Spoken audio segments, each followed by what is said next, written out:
Aku rela operasi plastik dan menyamar jadi babysitter di rumah mantan suamiku untuk balas dendam, karena dia telah menceraikanku dan mengusirku tanpa belas kasihan.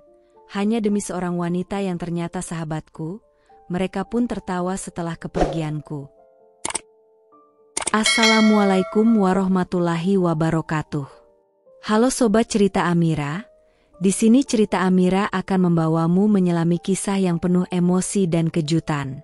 Langsung aja yuk, kita lanjut ke ceritanya.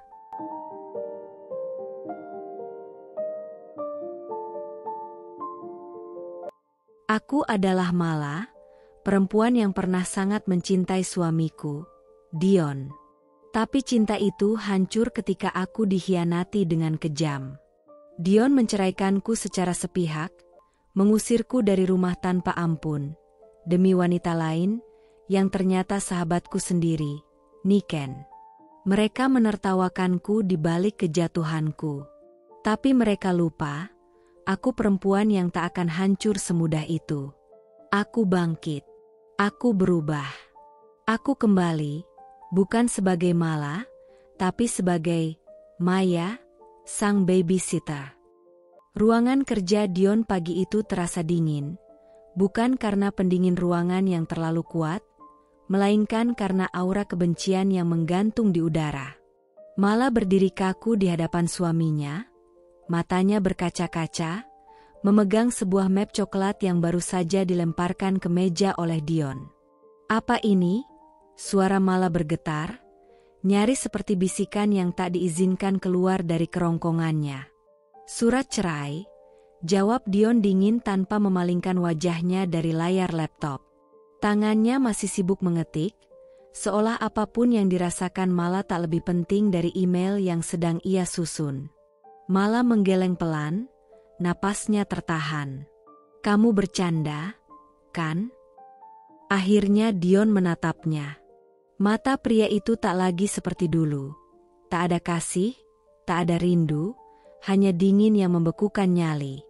Ia menyandarkan tubuh ke kursi kulit hitamnya, lalu bersilang tangan.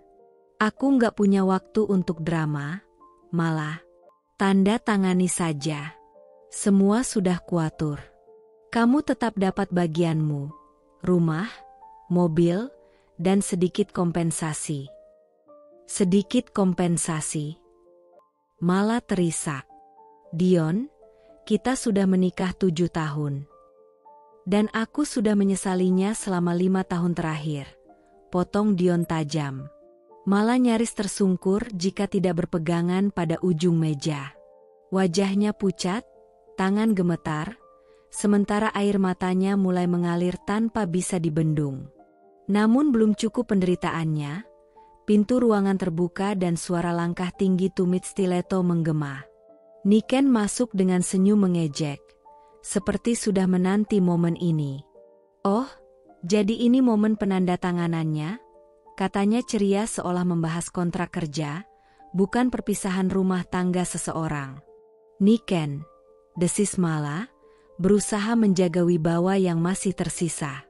Tapi wanita itu malah mendekat dengan angkuh dan menyandarkan tubuh ke meja kerja Dion. Tangannya menyentuh bahu pria itu secara posesif. "Jangan marah, Mala. Kita semua tahu kamu terlalu biasa untuk jadi istri seorang CEO," katanya sambil tertawa kecil, lalu menatap Mala dari atas ke bawah.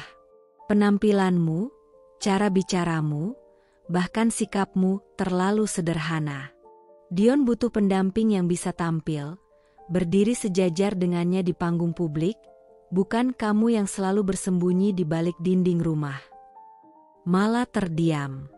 Kata-kata itu seperti peluru yang masuk perlahan tapi menghancurkan hati dari dalam.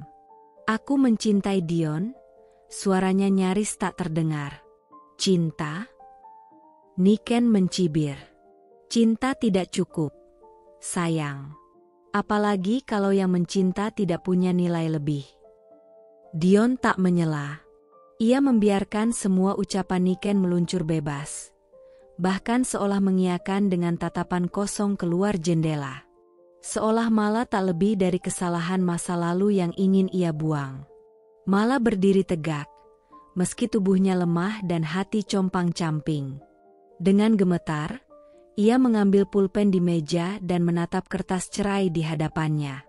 Tangannya menahan, sesaat sebelum ia menorehkan tanda tangan. Suatu hari, kalian akan tahu bahwa perempuan yang kalian remehkan hari ini akan jauh lebih kuat daripada yang kalian bayangkan. Dion tertawa singkat, sarkastik. Ya, silakan jadi legenda dalam kisahmu sendiri. Dengan mata sembab, namun dagu terangkat, Mala menorehkan tanda tangannya. 1 tarikan pena, 2, dan semuanya berakhir. Dia meletakkan pulpen itu dengan tenang. Semoga kalian bahagia. Tapi aku harap, saat waktu membalikan keadaan, kalian cukup kuat menanggungnya. Mala melangkah keluar ruangan, tak menoleh ke belakang. Di balik air matanya, ada bara yang mulai menyala. Ia diusir, diremehkan, dihinakan. Tapi ia belum kalah. Belum. Mala duduk di ujung ranjang dengan tangan gemetar. Udara kamar malam itu terasa sesak, seolah tembok-tembok menyempit, menghimpit dadanya. Ponsel di tangannya menampilkan galeri foto yang tak seharusnya ia lihat, pesan-pesan yang tak seharusnya ia baca.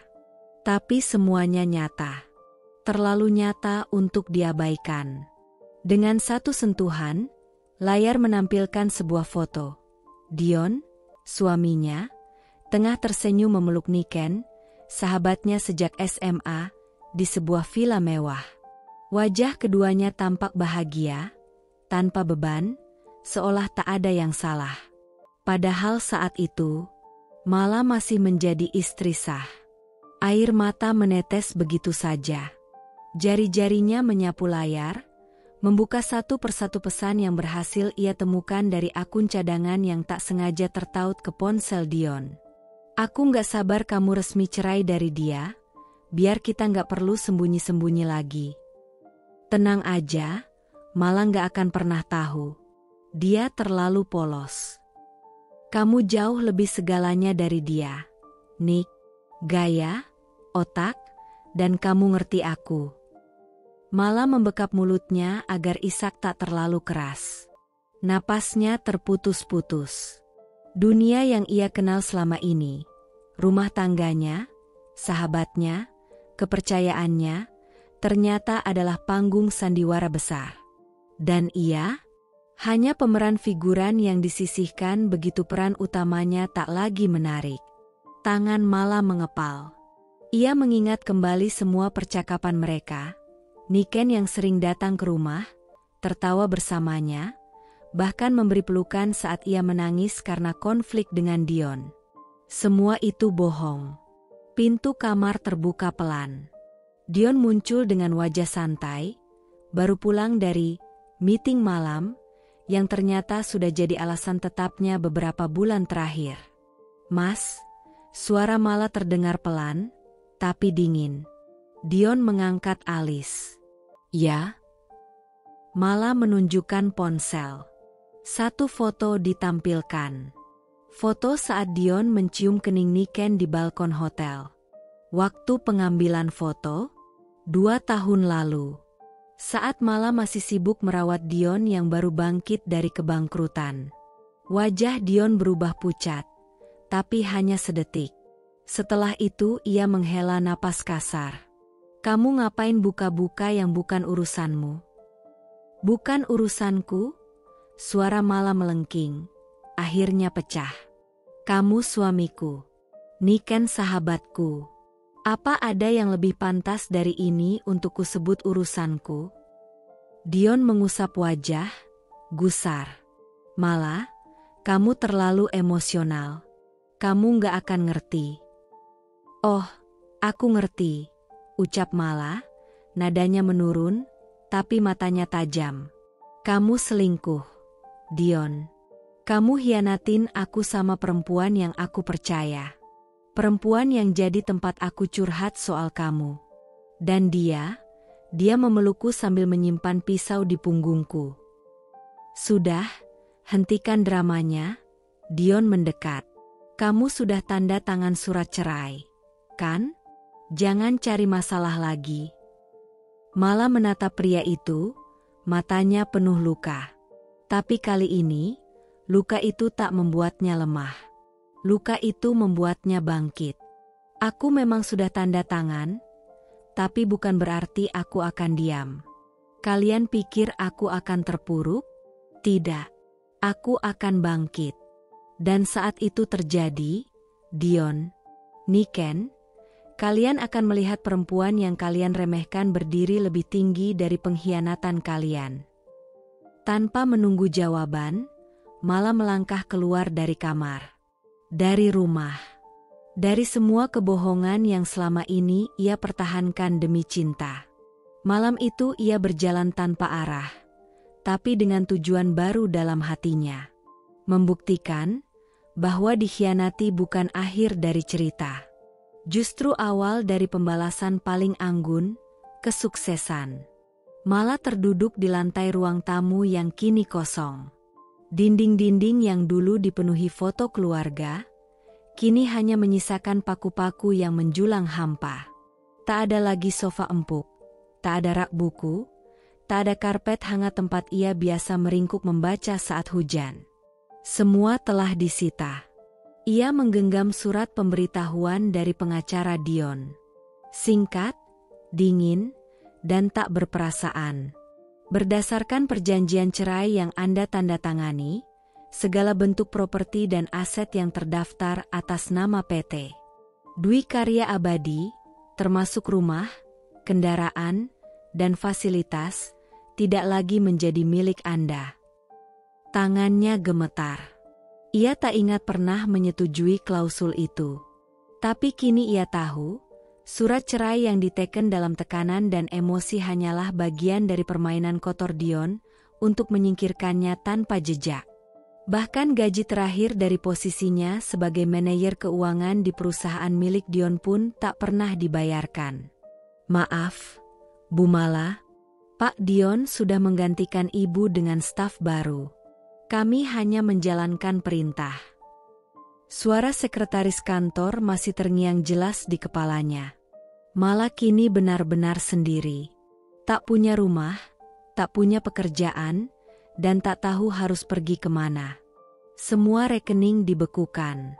Akses pada asuransi, tabungan, bahkan ponsel pasca bayarnya dimatikan secara sepihak. Hanya satu koper yang tersisa. Isinya pakaian seadanya dan beberapa dokumen penting yang ia bawa sebelum petugas datang menggembok pintu rumah. Malam itu, ia menginap di rumah kontrakan milik seorang kerabat jauh yang merasa kasihan padanya.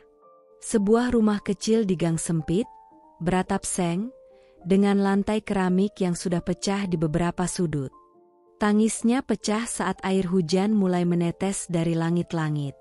Atap rumah bocor. Ia berdiri memegang ember, menampung air, sambil mengingat dapur bersihnya dulu yang penuh aroma masakan, ruang tamunya yang selalu hangat, dan kini semuanya hilang. Semua. Kenapa, Tuhan? Kenapa sekejam ini? Bisiknya di tengah hujan, suaranya tercekik tangis. Tubuhnya lemas. Nafsu makan hilang.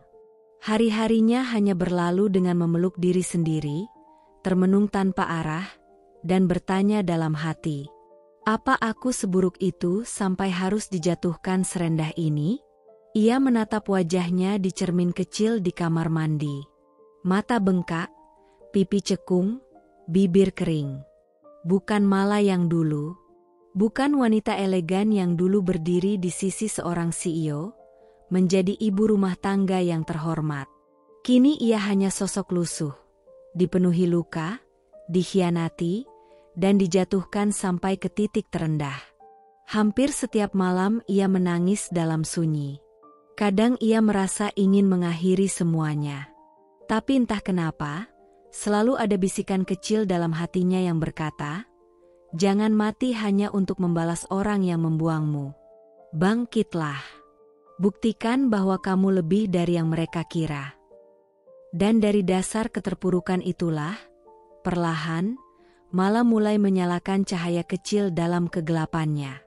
Tapi untuk saat ini, ia harus melewati malam-malam sepi itu sendirian. Dingin, lapar, sakit. Karena itulah harga dari kehilangan semuanya. Hujan turun deras malam itu. Langit kelabu seolah ikut merasakan kepedihan yang bergemuruh di dalam dada Mala. Tubuhnya basah kuyup, tapi ia tak peduli. Jaket lusuh yang dikenakannya tak mampu menahan dingin, seperti tak ada lagi yang bisa menahan kehancuran dalam dirinya. Langkahnya gontai, menyusuri trotoar kota yang sepi. Orang-orang berlindung dari hujan, tapi Mala justru memilih untuk diterjang olehnya. Seakan berharap air itu bisa melarutkan luka yang tak terlihat di kulit, tapi terasa amat nyaring di hati. Dia sampai di atas sebuah jembatan layang. Jalanan di bawahnya gelap, hanya suara kendaraan sesekali melintas dari kejauhan. Di bawah jembatan, sungai besar mengalir deras, hitam pekat dan tak bersahabat. Mala memandanginya lama, hingga matanya nyaris tak berkedip. Hatinya seolah membisikkan, lompatlah. Semua sakit akan berakhir. Ia memanjat pembatas jembatan perlahan, tangan gemetar dan dingin. Air hujan menetes deras di wajahnya, bercampur dengan air mata yang terus mengalir sejak beberapa hari terakhir. Dunia telah mencabut semuanya dari hidupnya.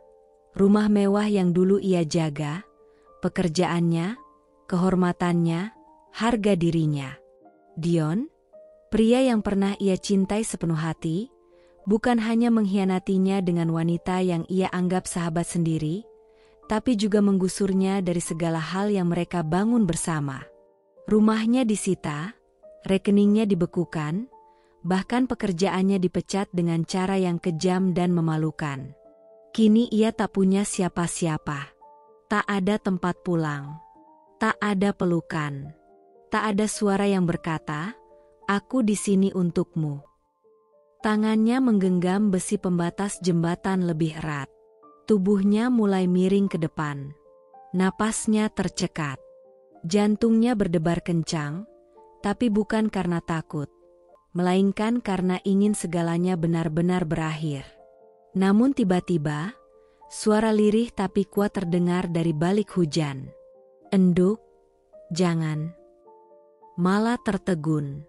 Ia menoleh perlahan dan melihat seorang wanita tua berdiri beberapa meter darinya, mengenakan payung kecil yang tampak renta seperti dirinya. Tubuhnya mungil, keriput wajahnya dalam sorot lampu jalan, tapi matanya memancarkan sesuatu yang Mala sudah lama tak lihat, kasih sayang. Wanita itu berjalan pelan mendekatinya. "Tolong turun, Le. Aku tahu rasanya, saat merasa hidup ini gak adil.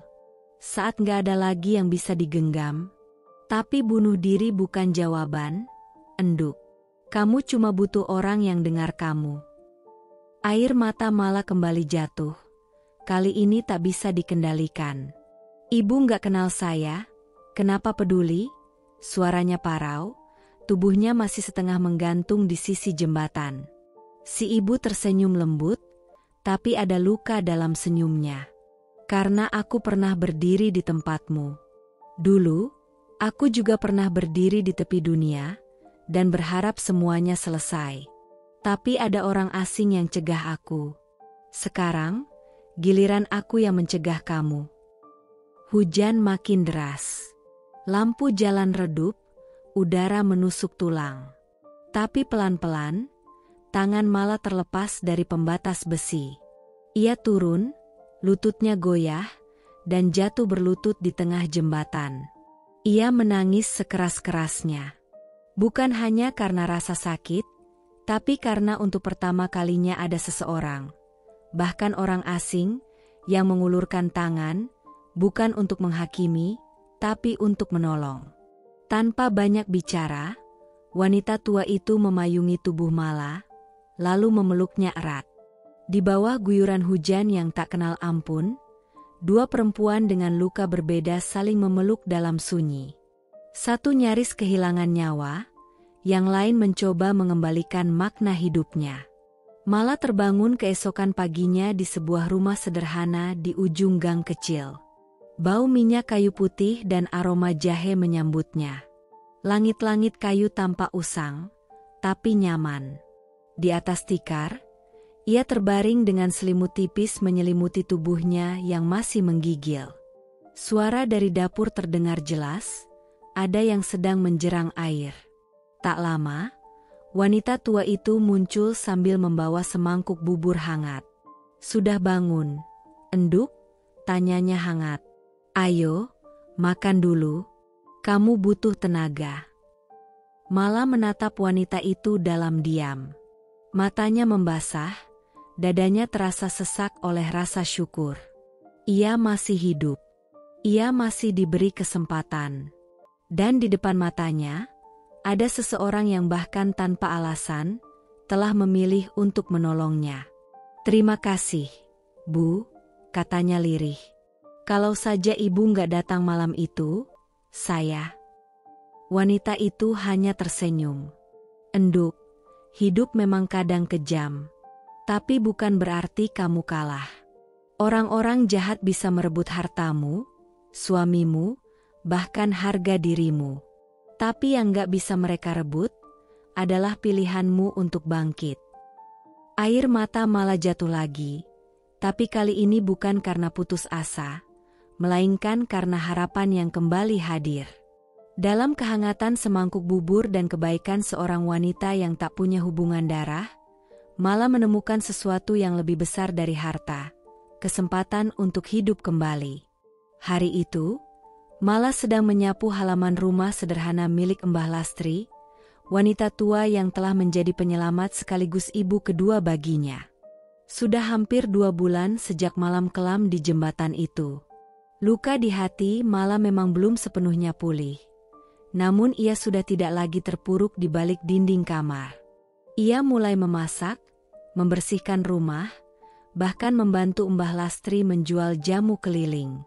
Hidup mereka memang sederhana, tapi untuk pertama kalinya dalam waktu yang lama, Mala bisa tidur tanpa mimpi buruk tentang pengkhianatan dan kehilangan.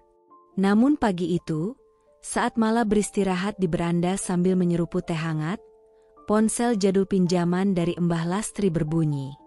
Sebuah pesan singkat dari kenalannya semasa kerja dulu, Mbak Yuni, muncul. "Mal, kamu tahu gak? Dion sama Niken baru punya anak. Tapi katanya babysitter lamanya resign. Lagi cari pengganti secepatnya. Pikir-pikir ironis ya, setelah semua yang mereka lakuin ke kamu, sekarang mereka kerepotan juga." Pesan itu membuat dada Mala sesak. Ia diam sejenak, menatap pohon jambu di halaman, lalu menarik napas panjang. Nama Dion dan Niken masih seperti belati yang mengiris setiap kali disebut, tapi kali ini rasa sakit itu mulai berubah, menjadi bara. Anak. Mereka punya anak. Dan mereka sedang mencari babysitter. Pikiran itu mengendap beberapa saat di kepalanya. Tapi perlahan, seperti awan hitam yang pecah di langit, satu ide muncul dengan jelas. Sebuah rencana, bukan sekadar untuk membalas, tapi untuk membalikan permainan.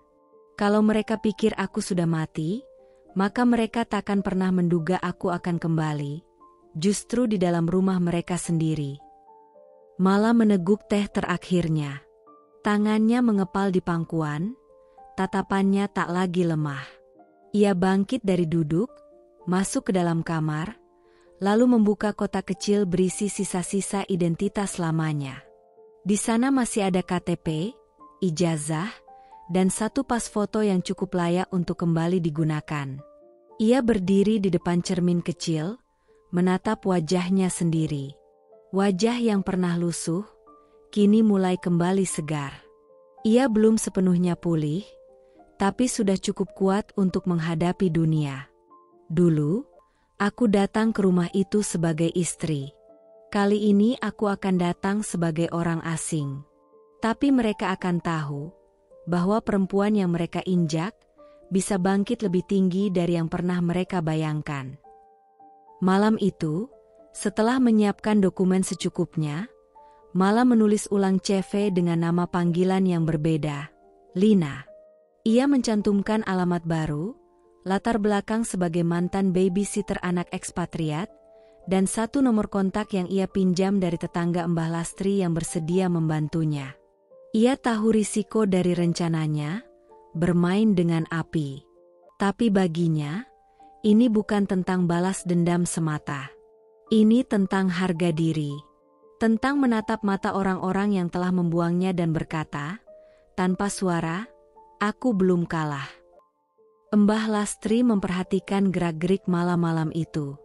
Ketika Mala duduk tenang di teras dengan map di tangannya, wanita tua itu mendekat. Kamu kelihatan beda, enduk. Matamu, kayak ada bara di dalamnya. Mala tersenyum kecil. Saya nggak mau mati, Mbah. Tapi saya juga nggak mau terus hidup dalam bayangan. Sudah saatnya saya berdiri lagi dan menghadapi mereka. Mbah Lastri terdiam sejenak. Kemudian mengangguk pelan, lalu menepuk bahu Mala. Kalau memang kamu yakin, lakukan.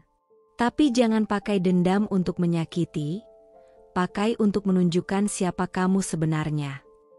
Mala mengangguk. Dalam hatinya, ia tahu, ia tidak akan menyakiti bayi itu, tidak akan bermain kotor seperti mereka dulu. Tapi ia akan menunjukkan pada Dion dan Niken, bahwa perempuan yang pernah mereka hancurkan, kini hadir kembali dengan wajah yang tidak mereka kenali, tapi dengan tekad yang lebih tajam dari luka manapun. Dan di sanalah awal dari kebangkitan Mala dimulai. Bukan dari kekuatan fisik, tapi dari keberanian untuk berdiri di hadapan masa lalu, dengan kepala tegak. Suasana pagi itu sunyi, hanya suara angin yang menelusup melalui celah-celah dinding kayu rumah Mbah Lastri. Di kamar sempit yang kini menjadi tempat berteduh satu-satunya bagi Mala, perempuan itu duduk bersila di atas lantai, menatap sebuah kotak kayu tua yang tampak kusam namun penuh makna. Kotak itu adalah satu-satunya peninggalan almarhumah ibunya, kotak warisan yang selama bertahun-tahun tak pernah ia sentuh. Tangannya perlahan membuka penutupnya, dan seketika aroma kayu lawas menyeruak, membawa ingatan masa lalu yang hampir ia kubur dalam-dalam. Di dalam kotak itu tersimpan barang-barang penuh kenangan. Foto ibunya yang tersenyum hangat, beberapa surat tua yang ditulis tangan ayahnya, dan seuntai kalung dengan liontin bulan sabit yang selalu ibunya kenakan.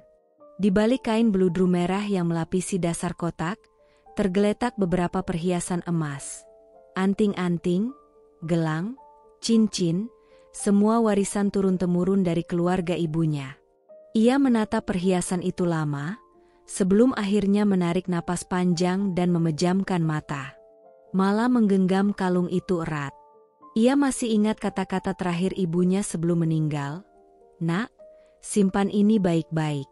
Jangan pernah dijual, kecuali kamu berada di titik terendah dalam hidupmu. Saat kamu merasa tak punya siapa-siapa dan tak tahu harus kemana, buka kotak ini. Bukan untuk menangis, tapi untuk bangkit. Kalimat itu dulu terdengar sederhana. Tapi hari ini, kalimat itu terasa seperti jembatan menuju kebangkitan yang sebenarnya. Mala tahu, titik terendah itu telah datang. Dion telah mencabut semua yang ia miliki. Rumah, pekerjaan, tabungan, nama baik. Niken, sahabatnya, menghancurkan kepercayaan paling dalam. Kini ia tinggal di rumah reot, hidup dari belas kasih orang lain, dan pernah hampir mengakhiri hidupnya sendiri di atas jembatan. Tak ada lagi yang tersisa dari kehidupan Mala yang dulu. Namun dari kehancuran itulah, sebuah tekad mulai tumbuh. Bukan hanya untuk bangkit, tapi untuk menuntut kembali harga dirinya yang dirampas secara keji. Beberapa hari kemudian, Mala berdiri di sebuah toko emas tua di pojok pasar. Wajahnya tenang, tapi matanya sembab. Ia menyerahkan perhiasan satu persatu kepada pemilik toko sambil menahan air mata.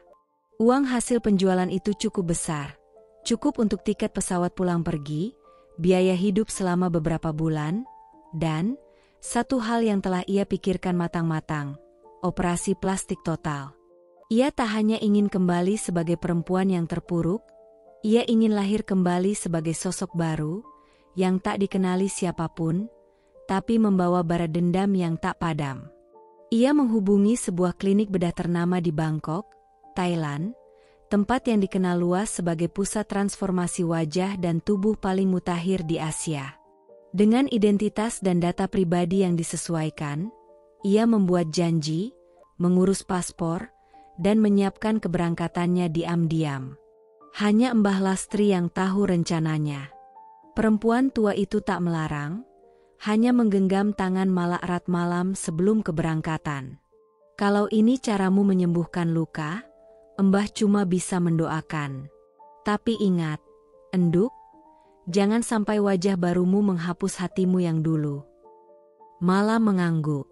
Ia mencium tangan Mbah Lastri, membawa serta doa dan restu dari satu-satunya manusia yang masih melihatnya sebagai manusia, bukan sebagai kegagalan. 3 hari kemudian, Mala terbang ke Bangkok. Ia melangkah sendirian ke negeri asing, membawa luka yang belum sembuh, tapi juga membawa kehendak yang tak lagi goyah. Prosedur yang ia jalani tidak ringan. Operasi hidung, rahang, kontur wajah, blepharoplasti, implan dagu, dan bahkan rekonstruksi suara. Semuanya dirancang untuk menciptakan sosok yang benar-benar baru, total, tanpa sisa dari Mala yang dulu. Selama 6 bulan ia hidup di negeri orang, menjalani pemulihan yang menyakitkan. Hari-harinya dihabiskan di kamar kecil apartemen, bergumul dengan pembalut wajah, infus antibiotik, dan rasa nyeri yang menghantam dari pagi hingga malam. Tapi ia tak pernah mengeluh. Ia tahu, rasa sakit fisik ini belum seberapa dibanding luka batin yang ia telan bertahun-tahun. Ketika akhirnya masa pemulihan selesai, Mala berdiri di depan cermin panjang di kamar hotelnya. Ia membuka perban terakhir yang menutupi bagian bawah wajahnya. Untuk pertama kalinya, ia melihat sosok yang tak lagi ia kenali. Wajah tirus dengan garis rahang tegas, hidung yang lebih mancung, bibir yang terbentuk sempurna, dan sepasang mata yang kini memancarkan ketenangan dingin. Ia menyentuh pipinya pelan, lalu tersenyum tipis. "Selamat datang, Maya," bisiknya. "Mulai hari ini, kamu bukan korban. Kamu adalah senjata." Ia mengganti semua identitasnya, nama, paspor, CV, hingga latar belakang pekerjaan. Dalam dokumen baru, ia adalah Maya Ardhani, perempuan lajang usia 28 tahun yang pernah bekerja di rumah keluarga ekspatriat di Singapura sebagai pengasuh bayi. Ia tak lagi menggunakan nama Mala. Sosok itu telah dikuburkan di balik luka dan pisau operasi. Maya adalah kelahiran baru, lahir dari reruntuhan, tapi bangkit dengan wajah yang tak akan dikenali siapapun. Ketika ia kembali ke Jakarta, tak ada siapapun yang menoleh 2 kali. Ia melewati bandara dengan tenang, mengenakan kacamata hitam besar dan blazer abu-abu. Tak ada lagi jejak perempuan yang pernah menjerit minta tolong dalam pengkhianatan. Maya kini berdiri tegak, membawa misi dalam diam. Ia sudah tahu dari mana ia akan memulai, dari rumah itu. Rumah yang dulu pernah menjadi tempat tinggalnya. Rumah yang sekarang dihuni Dion dan Niken, bersama bayi kecil mereka, bayi hasil dari hubungan gelap yang dulu menghancurkan segalanya. Kini, mereka sedang mencari babysitter. Dan Maya akan datang mengetuk pintu, bukan untuk meminta belas kasih, tapi untuk masuk ke dalam hidup mereka, sebagai orang asing yang mereka izinkan sendiri. Perlahan-lahan, tanpa mereka sadari. Dan saat waktunya tiba, Maya akan membuka topeng itu. Bukan dengan kemarahan, tapi dengan kebenaran yang tak terbantahkan. Dan saat itu datang, hanya ada satu yang pasti, mereka akan menyesal telah mengenal Mala. Tapi akan lebih menyesal telah membiarkan Maya masuk. Maya menatap brosur yang terlipat rapi di tangannya. Warna biru pastel dengan gambar wanita berseragam putih sedang menggendong bayi tersenyum. Di pojok kanan bawah tercetak jelas, program pelatihan babysitter profesional, sertifikat legal dan diakui internasional. Hanya dengan melihatnya, jantung Maya berdegup lebih cepat. Ini adalah bagian dari rencana yang telah ia susun rapi. Rencana yang bukan hanya tentang membalas dendam, tapi juga tentang menyusup ke jantung kehidupan orang-orang yang telah menghancurkannya. Pagi itu, Maya melangkah memasuki ruang pelatihan yang sederhana tapi bersih. Ia kini tak lagi terlihat seperti perempuan yang dulu. Wajahnya baru, postur tubuhnya lebih tegap, dan tatapannya penuh perhitungan. Ia mengenalkan diri sebagai Maya Ardhani, seorang wanita single yang ingin mengubah hidup lewat pekerjaan yang terhormat. Selama 6 minggu penuh, Maya mengikuti pelatihan dengan disiplin tinggi. Ia belajar teknik dasar menggendong bayi, membuat susu formula dengan takaran tepat, memahami jam tidur anak, cara menenangkan bayi kolik, hingga dasar-dasar pertolongan pertama. Ia mencatat setiap pelajaran dengan teliti, menghafal teori dan mempraktikannya dengan telaten. Para pengajar memuji keseriusannya. Maya selalu datang paling pagi dan pulang paling akhir. Tidak ada yang tahu bahwa dalam diam, Maya sedang menyiapkan peran terpenting dalam hidupnya, menjadi bayangan dalam rumah yang dulu membuangnya. Namun, pelatihan saja tidak cukup. Ia tahu bahwa Dion dan Niken, dengan segala koneksi dan status sosial mereka, tidak akan begitu saja menerima orang asing tanpa latar belakang yang jelas. Maka Maya menyusun semua dokumen pendukung dengan sangat rapi. Ia bekerja sama dengan seorang pria bernama Jasmine, kenalan lama Mbah Lastri yang dulu pernah terlibat dalam pemalsuan dokumen administratif. Jasmine, meski kini lebih banyak bekerja diam-diam, masih punya akses ke dalam sistem identitas nasional melalui celah yang tak banyak diketahui orang. Malam itu, Maya bertemu dengan Jasmine di sebuah rumah makan kecil di pinggiran kota. Di sana, ia menyerahkan uang tunai yang disimpannya dalam amplop coklat tebal. "Aku butuh identitas baru. Lengkap. KTP, ijazah, SKCK, surat keterangan kerja di luar negeri, semuanya harus tampak meyakinkan," ujar Maya, dengan suara rendah dan tenang. Jasmine mengangguk sambil mengamati wajahnya. "Wajahmu sudah beda. Nama pun berubah. Yang kamu perlukan sekarang cuma cerita latar yang bisa dipercaya. Aku bantu, tapi kamu harus siap dengan segala konsekuensinya. Aku sudah kehilangan segalanya. Tak ada lagi yang lebih menakutkan dari hidup yang pernah kutinggalkan." Jasmine tidak bertanya lebih lanjut. Ia hanya meminta waktu 2 minggu. Dan benar, 2 minggu kemudian, Maya menerima satu set lengkap dokumen legal yang memperkuat identitas barunya. Dalam KTP barunya, tertulis, Maya Ardhani, lahir di Medan, 29 tahun, belum menikah. Ijazah SMA dari sebuah sekolah swasta di Batam, surat keterangan pernah bekerja selama 3 tahun sebagai babysitter di rumah diplomat Singapura, surat referensi dari mantan majikan, hingga catatan kepolisian yang bersih. Semuanya tampak sah. Kini Maya siap. Dengan penampilan profesional, tubuh yang sehat, dan dokumen yang tak bisa diragukan keasliannya, ia tahu dirinya adalah kandidat ideal untuk posisi yang sedang dibuka oleh Dion dan Niken, babysitter untuk anak pertama mereka. Yang mereka tidak tahu adalah siapa yang akan mereka undang masuk ke dalam rumah mereka. Dan yang lebih penting, siapa yang akan perlahan-lahan membuka luka lama dengan senyum paling manis dan hati yang paling penuh bara. Langit tampak cerah pagi itu, tetapi di dalam hati Maya, badai tak henti berputar. Dia berdiri di depan pagar tinggi berwarna hitam mengilap, alamat rumah yang selama bertahun-tahun dulu ia anggap istana, sebelum berubah menjadi penjara sunyi yang menelannya hidup-hidup.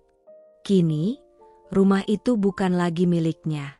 Ia hanya tamu, lebih tepatnya pelamar kerja. Namun dalam pikirannya, Maya bukan datang untuk mencari pekerjaan. Ia datang untuk mengambil kembali kendali, dengan cara yang tak seorang pun duga. Ia menekan bel di gerbang. Kamera CCTV kecil berputar dan menyorot wajahnya. "Selamat pagi," sapanya dengan suara lembut dan senyum sopan. "Saya Maya Ardhani. Ada janji interview dengan Ibu Niken jam 9. Beberapa menit kemudian, gerbang terbuka otomatis. Maya melangkah masuk dengan langkah ringan tapi penuh kewaspadaan. Sepanjang jalan setapak yang diapi tanaman hias mahal, ia mencium aroma nostalgia yang nyaris membuat lututnya lemas. Ia bisa mengingat dengan jelas pohon palem kecil yang dulu ia tanam bersama Dion. Kini tumbuh tinggi dan tegak, seperti hidup bahagia tanpa pernah tahu siapa penanamnya. Pintu utama dibuka oleh seorang art baru, perempuan muda berkerudung yang tampak tak mengenalnya. Maya disambut masuk ruang tamu yang mewah. Di sana, duduklah Niken, masih secantik dulu, hanya sedikit lebih letih dengan lingkar mata menghitam. Di pelukannya ada seorang bayi mungil yang sedang tidur. Maya menundukkan kepala dengan sopan. "Silakan duduk," ucap Niken, datar. Ia memandangi Maya dari atas ke bawah, mencoba menilai. "Kamu dari agensi?" "Tidak, Bu. Saya freelance. Tapi saya membawa surat referensi dari majikan lama saya di Singapura," jawab Maya sambil menyodorkan map kulit berisi dokumen palsu yang telah disiapkan dengan sempurna. Niken membuka map itu dan membacanya sekilas. "Kamu kerja 3 tahun di Singapura?" "Iya, Bu. Di keluarga konsulat. Anak mereka 2, laki-laki semua.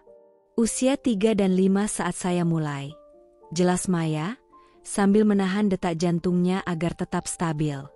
Beberapa detik kemudian, langkah kaki berat terdengar menuruni tangga. Maya tidak perlu menoleh untuk tahu, itu Dion. Dan benar saja, suara beratnya terdengar, menusuk seperti sembilu. "Ini calon pengasuhnya?" Maya berdiri, menatap Dion sekilas. Matanya tetap tenang, senyum tak berubah. Tak ada ketegangan, tak ada gugup. Dion mengamatinya sejenak, lalu duduk di sandaran sofa dengan tangan terlipat. Mereka saling bertatapan. Detik itu, dunia terasa melambat bagi Maya. Inilah pria yang dulu bersumpah setia di depan penghulu. Pria yang memaksanya menandatangani surat cerai. Pria yang kini duduk dengan wajah tak bersalah, sama sekali tak mengenali siapa wanita yang berdiri di hadapannya. "Namanya siapa tadi?" tanya Dion. "Maya, Pak," jawabnya singkat. Dion dan Niken bertukar pandang, lalu Niken kembali membaca dokumen referensi. "Kamu tahu cara mengatur jadwal tidur bayi baru lahir?" "Saya pelajari sistem 5 Oktober 15 dari pelatihan terakhir saya, Bu. Tapi saya juga fleksibel mengikuti pola yang ibu dan bapak inginkan," ucap Maya ramah. Wajah Niken tampak puas. Dion mengangguk pelan. Penampilannya meyakinkan. Dan hanya dalam waktu kurang dari 30 menit, Maya resmi diterima. "Besok pagi kamu bisa mulai. Siapkan baju ganti, nanti kamar kamu kami tunjukkan," ucap Niken sambil berdiri. "Terima kasih, Bu. Saya bersyukur bisa bekerja di rumah ini," balas Maya, menyembunyikan makna berlapis dari kata-katanya. Setelah mengucapkan salam dan keluar dari rumah itu, Maya berdiri sejenak di halaman. Ia menarik napas dalam-dalam, memandang langit yang kini tampak biru sempurna. Matanya memicing, bukan karena silau, tapi karena cahaya harapan mulai menari di ujung matanya. Ia telah masuk. Bukan sebagai istri, bukan sebagai Mala, tapi sebagai Maya, Bayangan tanpa nama yang perlahan akan menjadi cermin dosa untuk Dion dan Niken. Dan permainan baru saja dimulai. Hari pertama bekerja, Maya mengenakan seragam babysitter polos berwarna biru muda. Rambutnya dikuncir rapi, wajahnya tanpa riasan mencolok. Ia datang lebih awal, membawa tas berisi perlengkapan pribadi, dan disambut dingin oleh Niken. Tidak ada sapaan hangat atau senyum ramah, hanya instruksi cepat dan nada otoriter seolah Maya hanyalah bagian dari perabotan rumah tangga. Tapi Maya tersenyum. Ia memang tidak datang untuk disukai. Ia datang untuk mencatat. Pukul 7 pagi, bayi mungil bernama Davian, buah cinta Dion dan Niken, sudah menangis minta susu. Maya menyusui botol dengan tenang, mengusap kepala kecil itu dengan lembut. Tangannya bergerak otomatis, seperti sudah bertahun-tahun melakukan hal ini. Tapi di dalam hatinya, sesuatu terasa remuk. Saat Dion muncul dari arah dapur dengan segelas kopi, Maya terpaku sejenak. Tubuhnya membeku di tempat. Aroma parfum Dion masih sama. Cara ia berjalan santai sambil memainkan ponsel juga tak berubah. Pria itu lewat di depannya, melirik sekilas lalu tersenyum sopan, tanpa sedikit pun mengenali siapa yang tengah menggendong anaknya. "Terima kasih ya, Maya. Anak saya susah tidur kalau bukan sama orang yang sabar," ujar Dion, ringan. Maya membalas senyum kecil. "Saya senang bisa bantu, Pak." Tapi dalam hati, kata-katanya berbeda. "Anak yang kau punya dari pengkhianatan. Dan aku yang akan menjaga dia." Hari-hari berikutnya, Maya menjalani peran pengasuh dengan sempurna. Ia bekerja cekatan, tidak banyak bicara, dan selalu bersikap sopan. Niken mulai bergantung padanya, apalagi ketika Davian rewel saat malam dan Maya satu-satunya yang bisa menenangkan bayi itu. Tapi setiap kali Maya melihat Dion memeluk Niken dari belakang, atau mencium keningnya sambil berkata, "Terima kasih ya, udah jadi ibu luar biasa," hatinya berdenyut nyeri. Maya tak menangis. Tidak di depan mereka. Ia menunggu hingga malam tiba, ketika Davian sudah tidur dan semua penghuni rumah larut dalam keheningan. Di kamar kecil yang disediakan untuknya, Maya membuka laptop bekas yang ia beli diam-diam.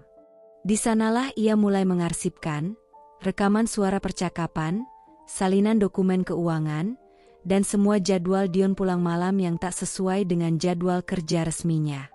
Ia mencatat. Ia menyusun potongan-potongan. Satu demi satu, dengan presisi dingin seorang perempuan yang pernah dihancurkan. Suatu malam, ia mendengar percakapan dari ruang kerja Dion yang terbuka sedikit pintunya. Niken tertawa manja, lalu berkata, "Untung kamu gak lagi sama yang dulu itu. Gak kebayang kalau kamu masih terjebak di pernikahan yang membosankan." Maya berdiri mematung di koridor. 1 detik, 2 detik. Jantungnya meninju dadanya sendiri. Tapi ia tetap diam, menunduk, lalu kembali ke kamarnya. Tidak ada air mata malam itu. Yang ada hanya satu kalimat dalam pikirannya. "Kau pikir aku lemah karena diam? Tunggu saatnya diamku berubah jadi badai." Setiap senyum yang ia berikan adalah peluru yang sedang ditempa. Setiap langkahnya yang pelan adalah bagian dari strategi. Ia tahu, rumah ini akan menjadi tempat terakhir bagi kebohongan mereka. Bukan karena Maya akan menghancurkan dengan tangan, tapi karena mereka akan meruntuhkan diri mereka sendiri, tanpa pernah tahu siapa yang sesungguhnya menyalakan apinya. Reyhan berlari kecil dengan boneka beruang di tangannya. Usianya baru 4 tahun, tapi sorot matanya menyimpan kepekaan yang luar biasa. Di antara kesibukan rumah tangga yang dipenuhi pembantu, asisten rumah tangga, dan tamu-tamu penting yang datang silih berganti, hanya Maya yang benar-benar memperhatikannya dengan tulus. Bukan karena rencana, bukan karena dendam. Tapi karena naluri seorang perempuan yang pernah kehilangan segalanya, termasuk kemungkinan untuk menjadi seorang ibu. Bunda Maya, Raihan lukis pelangi tadi di sekolah. Ujar bocah itu dengan senyum lebar, menggantungkan hasil karyanya di leher Maya. Kertas A4 yang dicoret-coret dengan krayon warna-warni. Maya membeku sejenak. Kata, "Bunda," itu menusuk bagian hatinya yang paling rapuh. Ia menatap gambar Raihan, tak rapi, penuh coretan, namun begitu hidup. Dan untuk pertama kalinya dalam waktu yang sangat lama, Maya merasakan sesuatu yang hampir ia lupakan, kehangatan. Ia berlutut, menyamakan tinggi badan dengan Raihan. "Wah, Bunda Maya suka sekali. Pelanginya cantik sekali, Nak." Raihan tertawa kecil dan memeluk lehernya. Pelukan anak itu erat dan tanpa beban. Tak ada kebencian, tak ada prasangka. Hanya kasih yang sederhana dan murni. Dan Maya? Ia membalas pelukan itu, lalu diam-diam menahan napas. "Kenapa aku merasakan ini? Bukankah dia, anak dari 2 orang yang menghancurkanku?" Malam harinya, Maya duduk di kamarnya, menatap gambar pelangi yang kini tergantung di cermin kecil. Ia seharusnya membuangnya, menghapus jejak perasaan. Tapi kertas itu menggantung di sana seperti pengingat bahwa dendam tidak pernah sesederhana rencana. Hari-hari berikutnya, kedekatan Raihan dan Maya semakin tak terbendung. Raihan menolak tidur jika bukan Maya yang membacakan dongeng. Ia menangis jika Maya tidak menyuapinya langsung. Bahkan, di satu sore ketika Niken mencoba menyisir rambut Raihan, bocah itu memberontak keras. "MA nggak kayak Bunda Maya. MA kasar. Aku mau Bunda Maya aja." Niken melempar sisir ke meja dengan emosi, dan Dion hanya menghela napas, mencoba menenangkan. Tapi Maya, ia diam. Seolah tidak mendengar apapun, padahal dalam hati, konflik sedang berkecamuk hebat. Setiap tawa Raihan menusuk hatinya yang sudah keras. Setiap panggilan, Bunda Maya, mengguncang logikanya yang sudah ia bangun dengan dingin. Ia mulai mempertanyakan dirinya sendiri. Apakah pantas menyakiti anak tak berdosa hanya demi membalas luka lama? Namun, ia segera mengingat. Ia mengingat malam di mana ia diusir. Kata-kata Niken yang menghina tubuh dan harga dirinya. Wajah Dion saat menyerahkan surat cerai dengan senyum sinis. Keheningan yang membunuhnya perlahan. Maya menatap Raihan yang tertidur pulas malam itu, menggenggam jari telunjuknya. Ia mengusap dahi anak itu dengan hati-hati. "Maafkan aku, Raihan," bisiknya lirih. "Aku tak pernah berniat menyakitimu. Tapi terkadang luka terlalu dalam hingga cinta pun tak cukup menyembuhkan." Malam itu, Maya tak tidur. Bukan karena ia ragu, tapi karena ia tahu, rencananya kini bukan hanya tentang menghancurkan mereka, tapi juga tentang menjaga satu jiwa kecil yang tak tahu apa-apa.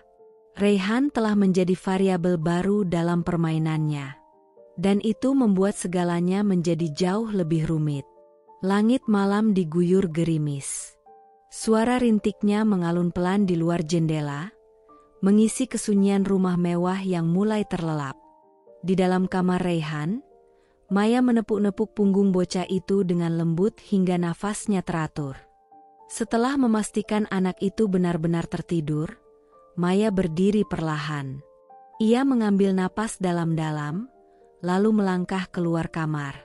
Kakinya mengarah ke dapur, tapi pikirannya tidak.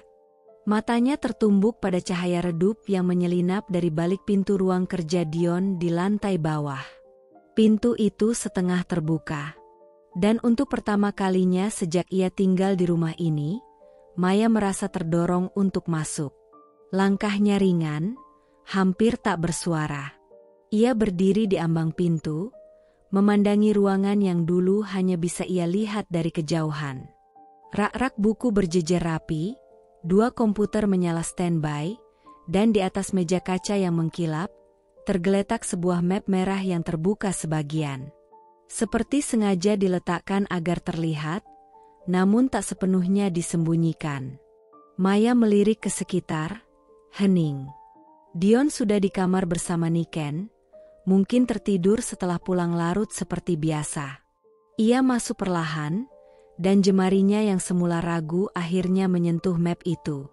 Begitu dibuka, matanya langsung disambut oleh tumpukan laporan keuangan yang tampaknya disusun berdasarkan bulan.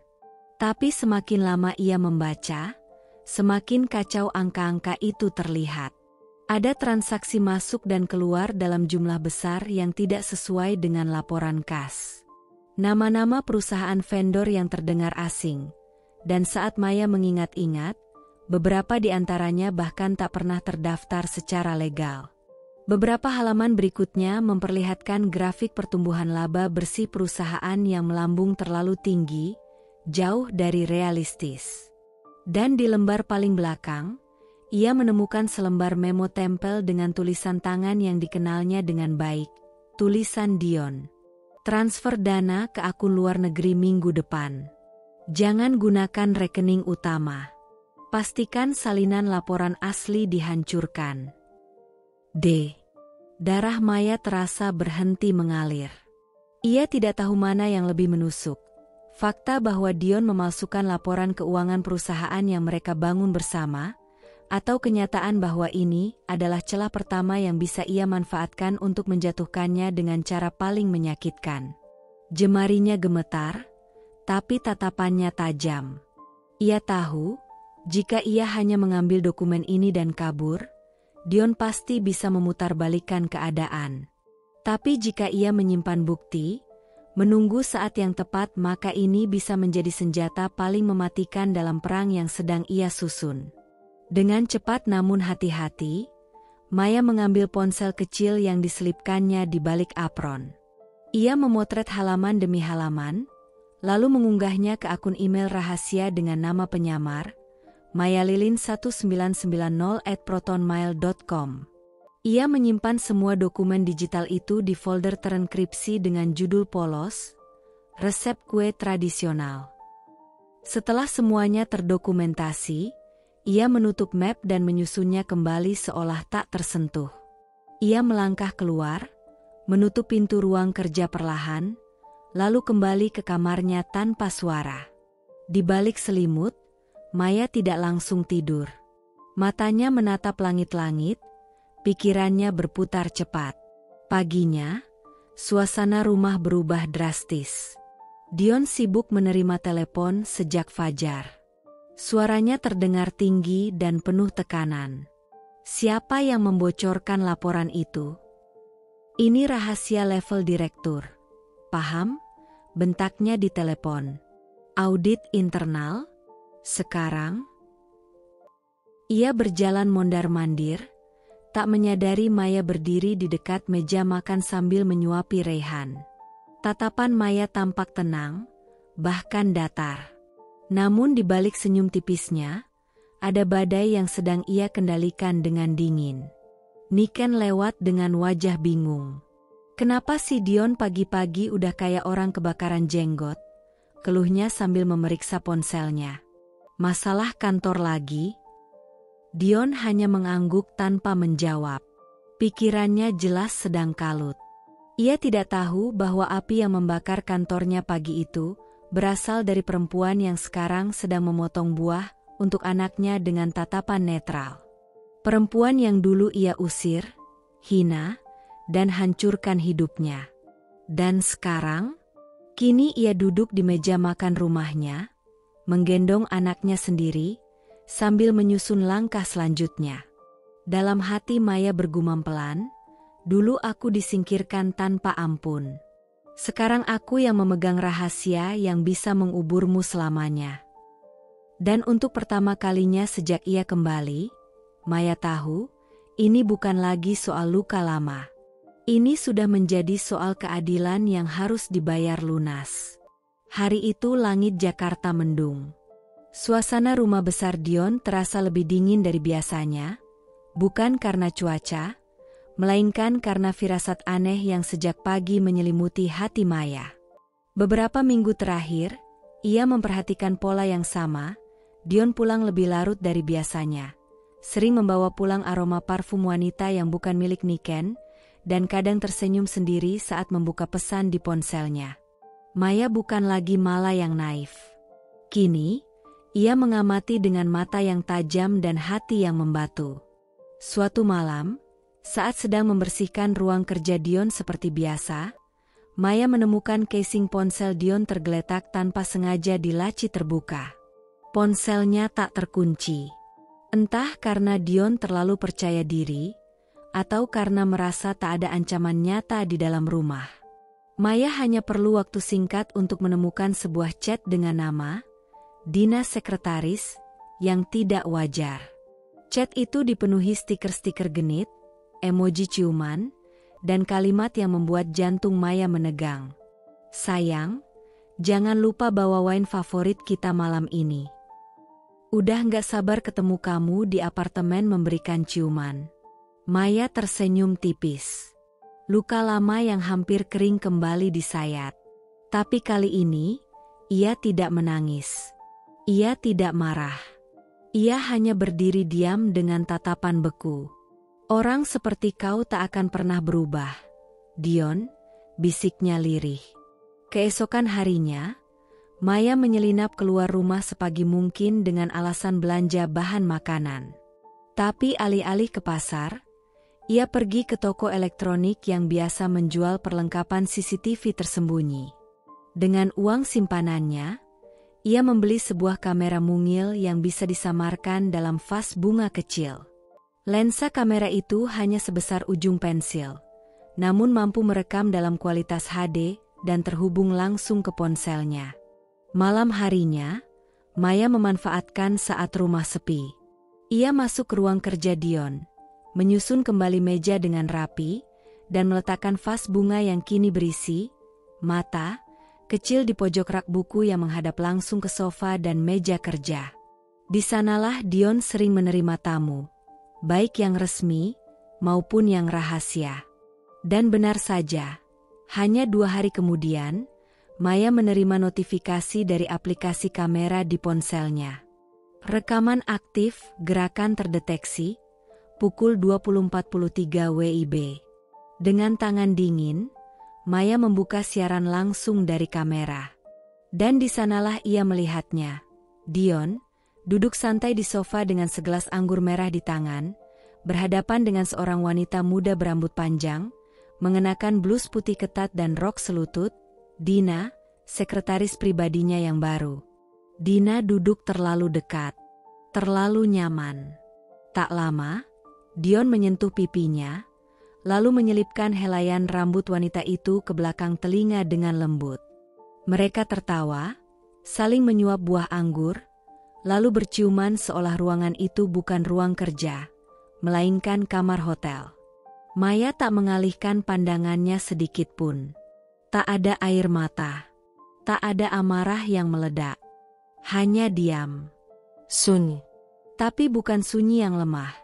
Ini adalah sunyi seorang perempuan yang tahu bahwa apa yang ia miliki kini lebih dari cukup untuk menghancurkan Dion secara perlahan tapi pasti.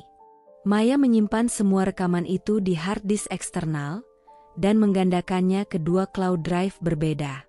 Ia bahkan mengedit versi pendek yang menyorot momen paling intim antara Dion dan Dina, lalu memberi judul foldernya, Pengkhianatan Tahap 2. Paginya, saat Dion turun dengan dasi yang belum terikat sempurna, Maya menyapanya seperti biasa.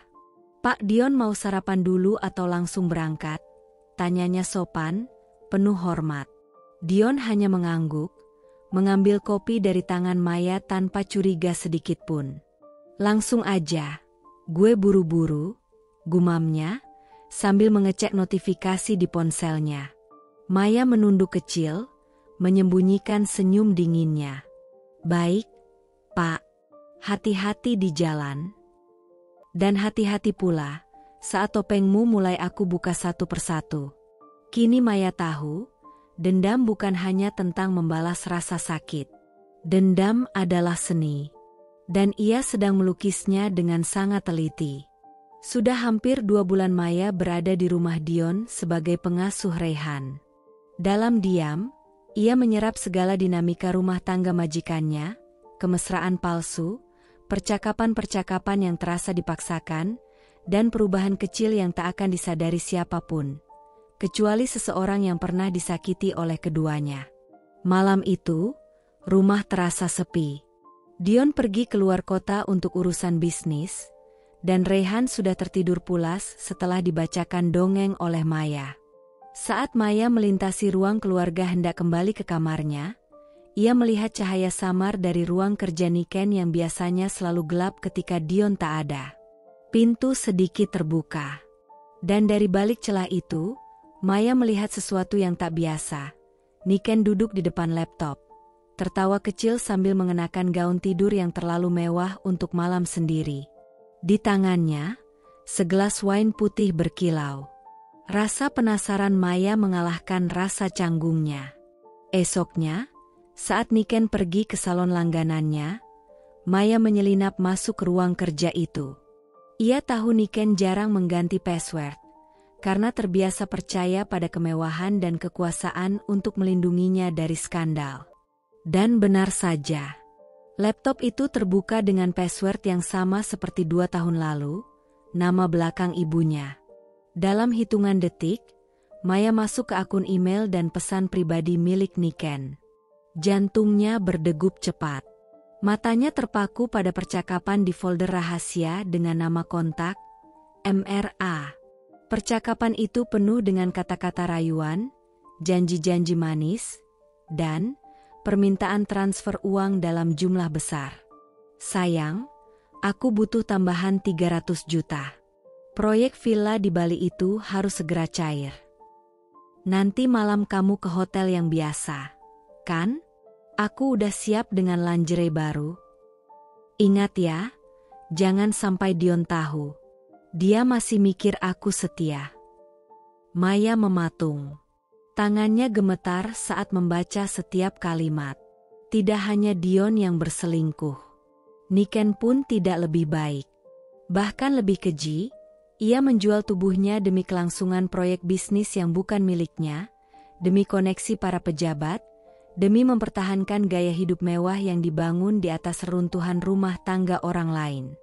Di folder lain, Maya menemukan bukti transfer uang dari kartu kredit perusahaan atas nama Dion, yang digunakan Niken untuk membeli hadiah bagi pria-pria simpanannya.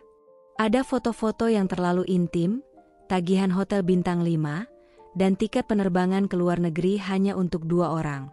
Semuanya bertanggal saat Dion mengaku terjebak rapat di kantor pusat. Maya menutup laptop perlahan. Ia menarik napas panjang. Jadi begini caramu mempertahankan kebahagiaanmu, Nick, bisiknya lirih. Bukan rasa kasihan yang muncul. Bukan juga amarah. Yang Maya rasakan adalah semacam kepuasan aneh. 2 orang yang menghancurkan hidupnya, ternyata juga saling menghancurkan satu sama lain, tanpa mereka sadari. Mereka menari di atas api, sambil meyakini bahwa api itu lilin romantis yang akan terus menyala untuk mereka. Malam itu, Maya membuat salinan dari semua bukti, email, chat, bukti transfer, hingga foto-foto cabul yang disimpan Niken dalam folder tersembunyi di laptopnya. Semua ia unggah ke cloud dengan label, Niken, sisi gelap sang istri sempurna. Esok paginya, Niken tersenyum cerah di meja makan, menyambut Maya dengan gaya elegannya seperti biasa. Rayhan sarapan apa pagi ini?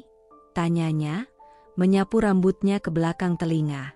Maya hanya tersenyum dan menjawab pelan, mungkin sesuatu yang manis, seperti kehidupan yang kelihatan sempurna dari luar, tapi membusuk di dalam. Niken menoleh, mengerutkan dahi, tapi Maya sudah berpaling menuju dapur. Ia tahu, waktunya belum tiba. Tapi peluru-peluru balas dendamnya kini semakin lengkap. Dion dan Niken tak hanya saling mengkhianati Maya, mereka juga saling menipu satu sama lain. Dan Maya? Ia hanya tinggal menunggu saat yang paling tepat untuk menyalakan api, dan menyaksikan rumah megah itu runtuh dengan sendirinya.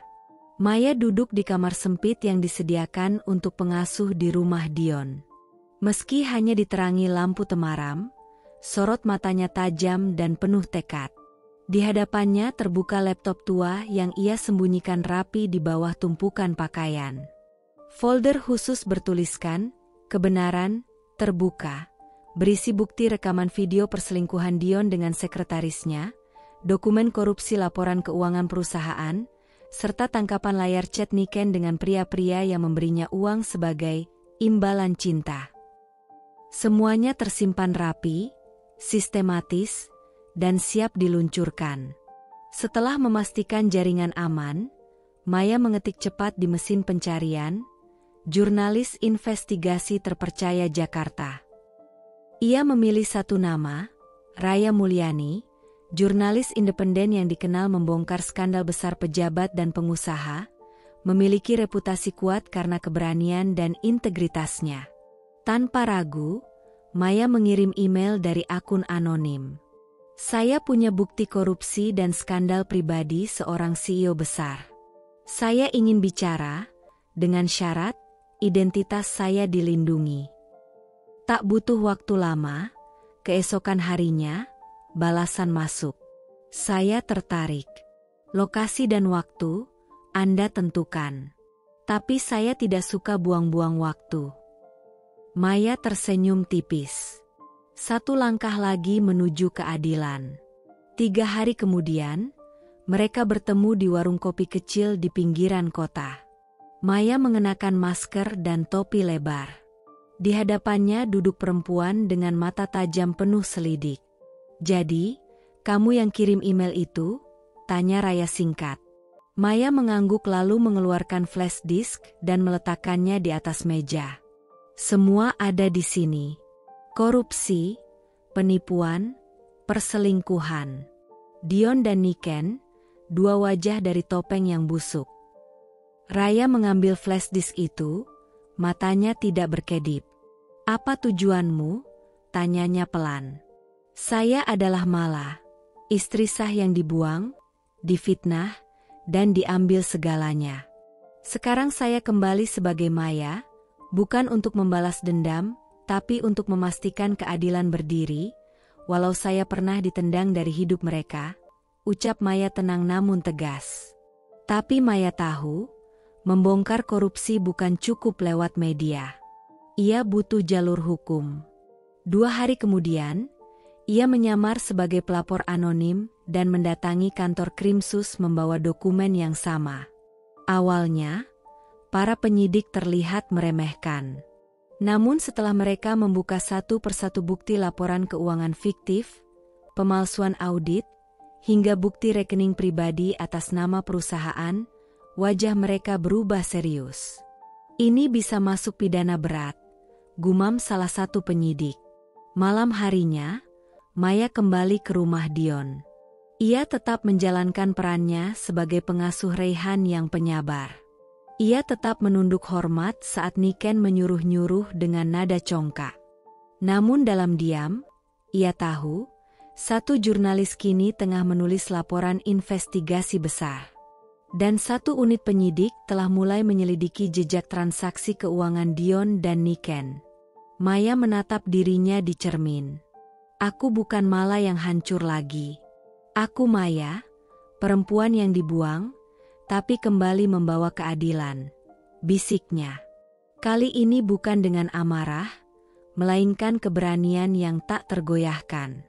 Maya tidak terburu-buru. Ia tahu, dendam yang dibalaskan dengan kepala dingin akan lebih menyakitkan daripada ledakan emosi sesaat.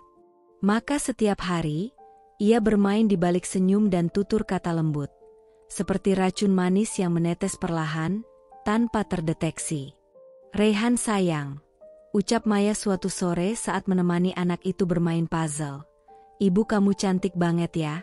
Tapi kadang, aku lihat ayah suka pulang malam. Mungkin ayah capek, atau terlalu sibuk dengan urusan di luar." Kalimat itu terdengar polos. Tidak ada tuduhan. Tapi cukup untuk menanamkan rasa penasaran dalam benak anak kecil yang gemar bertanya pada ibunya. Benar saja, malam itu, Reyhan bertanya pada Niken. "Bu, ayah kerja sama siapa sih kalau malam? Kok sering telat pulang?" Niken sempat kaget, namun hanya menjawab singkat, "Namanya juga bisnis, Nak." Tapi benaknya mulai bekerja. Dion memang belakangan ini makin sering pulang larut, dan tak jarang mencium aroma parfum asing di bajunya. Apakah dia benar-benar sibuk? Atau ada wanita lain lagi? Di sisi lain, Maya mulai membangun kedekatan dengan asisten rumah tangga, Mbak Rina dan Pak Harto, sopir pribadi Dion. "Pak Harto," ucap Maya saat sedang mencuci buah di dapur, "Bapak pernah nggak sih antar Pak Dion ke tempat yang bukan kantor? Soalnya saya sering lihat dia pegang 2 ponsel. Yang satu selalu dia sembunyikan." Pak Harto tertawa kecut. "Iya, Mbak. Saya kadang disuruh nunggu jauh dari lokasi, cuma disuruh tunggu di mobil. Saya juga jadi curiga sendiri." Maya tersenyum samar. Pancingan kecil itu sudah cukup. Kepada Mbak Rina, Maya bilang dengan lirih, seolah hanya sekadar berbagi rahasia, "Tadi siang saya lihat Bu Niken di telepon, bisik-bisik. Tapi kayaknya bukan sama Pak Dion. Soalnya dia nyebut nama Ferry." Sambil senyum-senyum, Maya menatap mata Rina, pura-pura kaget. "Apa saya salah dengar ya?" Mbak Rina langsung memicingkan mata. "Ferry? Bukan bos marketing itu?" Maya pura-pura tak tahu. Tapi ia tahu, benih itu sudah tertanam. Hari demi hari, Maya menyusupkan kebohongan kecil yang dibungkus kebaikan. Ia tidak pernah langsung menyudutkan. Ia hanya mengarahkan perhatian, menyulut rasa curiga, dan menunggu bahan bakar emosional dari Dion dan Niken menyala sendiri. Suatu malam, Maya sengaja membiarkan ponsel Reyhan, yang ia pinjam sebentar, terbuka di meja, menampilkan teh percakapan yang isinya seolah Reyhan bertanya ke temannya, "Kalau ayah selingkuh, ibu marah nggak ya?" Dion melihatnya. Wajahnya langsung menegang. Ia tidak tahu apakah itu hanya pertanyaan anak-anak atau sesuatu yang lebih serius. Tapi ia menyimpan kecemasan itu dalam diam. Beberapa hari kemudian, Niken mulai marah tanpa sebab pada Dion saat melihatnya menerima telepon malam-malam. "Siapa? Sekretaris kamu lagi? Atau yang lain?" Dion membentak balik. "Jangan bawa-bawa hal yang gak masuk akal." Suara mereka meninggi. Dan Maya hanya berdiri di dapur, mencuci piring dengan tenang, sambil mendengarkan dari balik tembok. Perlahan, pertahanan rumah tangga mereka mulai retak. Malam itu, aula hotel bintang 5 di pusat kota gemerlap oleh cahaya kristal lampu gantung dan denting gelas sampanye. Seluruh karyawan, direksi, hingga tamu-tamu penting sudah hadir dalam balutan jas mahal dan gaun malam elegan. Acara ulang tahun perusahaan ke-15 ini dirancang begitu mewah oleh Niken, istri sang CEO, Dion, yang ingin memperlihatkan bahwa mereka masih pasangan terkuat di ranah bisnis. Maya berdiri di sudut ruangan, mengenakan seragam staf event organizer yang ia sewa demi menyusup malam itu. Tak ada satupun yang mengenalinya. Bahkan Dion yang sempat melirik ke arahnya hanya mengangguk singkat, mengira dia sekadar kru biasa. Maya tersenyum kecil. Ini adalah malam yang telah ia rancang dengan penuh perhitungan. Dengan tangan sendiri, ia menyuap tim AV, audiovisual, untuk mengganti materi presentasi yang akan diputar di sesi puncak acara, dengan sesuatu yang jauh lebih jujur.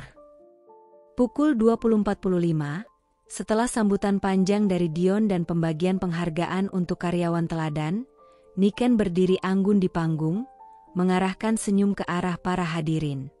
"Dan sekarang, mari kita saksikan kilas balik perjalanan luar biasa perusahaan kita selama 15 tahun, bersama suami saya tercinta, CEO kita yang luar biasa, Bapak Dion Arya Putra, ucapnya sambil menggenggam tangan Dion di tengah sorak-sorai tepuk tangan. Lampu ruangan meredup. Layar LED raksasa menyala. Musik pembuka bergema, menampilkan logo perusahaan dengan efek visual yang memukau. Tapi hanya beberapa detik. Lalu layar berkedip. Tiba-tiba, tayangan berubah. Bukan logo. Bukan foto-foto kantor.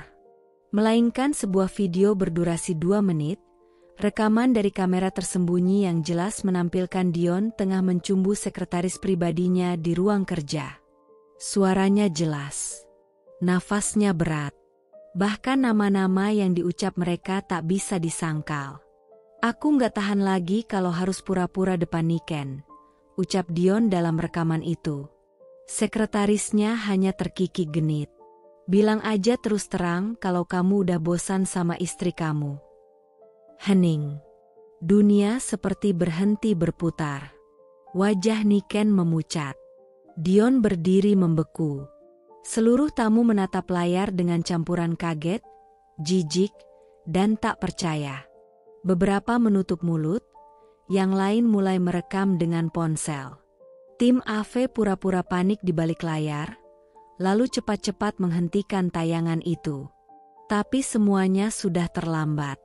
Apa itu barusan? Tanya Niken pelan, suaranya bergetar. Matanya berair, menatap Dion dengan rasa malu dan amarah yang campur aduk. Dion mencoba meraih tangannya. Nick, itu bukan. Plah. Tamparan keras dari Niken bergema di seantero aula. Semua mata menatap mereka. Aku yang bodoh. Aku yang selama ini mati-matian jaga reputasi kamu. Niken berteriak, air matanya mulai jatuh. Suaranya gemetar namun tajam. Dan kamu malah tidur sama sekretaris kamu sendiri. Di kantor? Dion mencoba menjelaskan, tapi suara riuh sudah menenggelamkannya. Beberapa tamu mulai berbisik. Wartawan yang diundang acara ikut merekam, dan yang lain langsung keluar ruangan, seolah skandal itu menodai reputasi seluruh acara. Di antara kekacauan itu, Maya berjalan perlahan keluar ruangan, menuruni tangga hotel dengan langkah ringan. Tak ada yang mengenalinya, tak ada yang mengejarnya. Tapi ia tahu, ia telah memukul di titik paling lemah.